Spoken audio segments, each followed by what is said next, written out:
तय मोला लेक जा भगा के यहाँ से, वरना बहुत देर हो जाही। अरे कुछ देर नहीं हुआ है, आवा था तोला भगा बार मैं। कैसे करना है अमित? गाड़ी निकाल काका, जा बोला भगाए बार। अबे साले,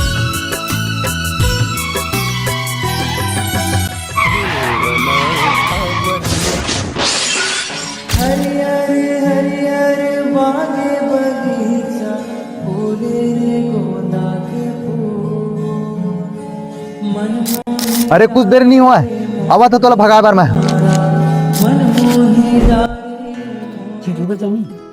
ठीक है काका। मैं तो ठीक है रे। 2 साल हो गए तीन कोमा में रहे। 2 साल से कोमा में रहे हो? मजाक मत करगा। अरे मजाक न है, यही सच है। मोर गर्लफ्रेंड भगाए पर जाते रहे ना काका, देरी हो जी, मजाक होना लाए बार। थोड़ा बात तो सुन ले अमित। लेकिन 1 सेकंड। नहीं सारुण के यहाँ कुछ तो गड़बड़ है, जरूर कोई ना कोई गड़बड़। मोर इंतजार में आज भी यहाँ पे है। चल मैं तोला भगा ला। कितना देर हो गए मालूम है तोला? विहाव तो विहाव, संग में एक लड़का घलो आगे।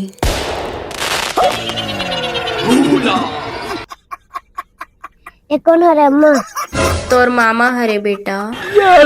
मामा दचे का देखो।